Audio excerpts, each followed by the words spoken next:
Varasiya ring રોડના સુખ શાંતિ શોમાં બન્યો ચોરીનો નિષ્ફળ પ્રયાસ।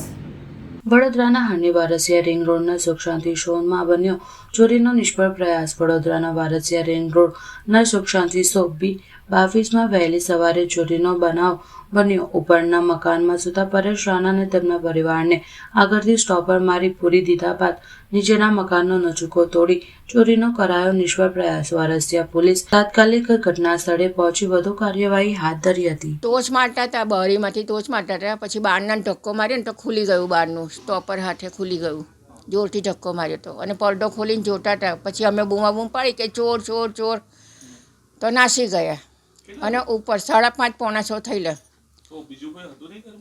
ના, અમે બે જ સૂઈ જાય નીચે, છોકરા બહુ ઉપર સૂઈ જાય, એ લોકો ઉપરની રૂમમાં સૂઈ જાય છે। તો એ લોકોને બહારથી પૂરી દીધા બંને ચારે જણને, બે બાબો બેબી અને એમના હસબન્ડ ચારે એમને ઉપર પૂરી દીધા।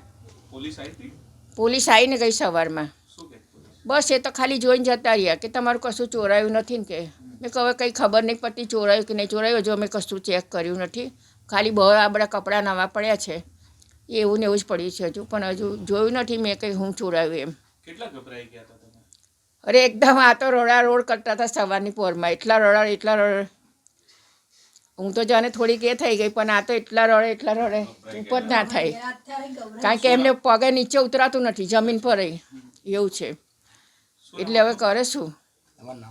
મારું નામ જ્યોત્સનાબેન પરેશ રમેશભાઈ રાણા।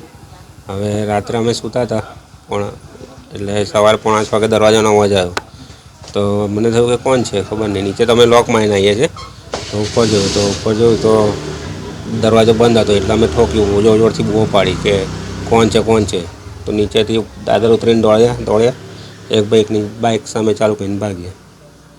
પછી નીચે શું બનાવ બન્યો હતો? નીચે આવીને જોયું તો આ નચુકો તૂટેલો હતો, અને અંદર જોયું તો અમે તો ગભરાઈ ગયા, તો અંદર જઈને જોયું તો શું થયું છે, તો અંદર જોયું તો મમ્મી ને પપ્પા બેસેલા હતા, બૂમાબૂમ કરતા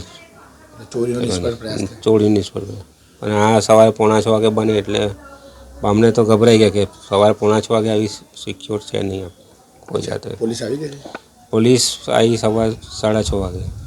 એમને કીધું કે તમારી કમ્પ્લેન લેવી હોય તો ગાડીમાં બેસી જાઓ, ગાડીમાં બેસવાનું કે એટલે હું તો ગભરાઈ ગયો, એટલે ગાડીમાં પછી લઈ જાય તો આપણે તો એવું થાય કે ચોરી કરીને જતો રહે ને બેસવાનું આપણે થશે, દિવસ બગડશે, તો આજે દિવસ બગડ્યો છે, મારે જોબની રજા પડી।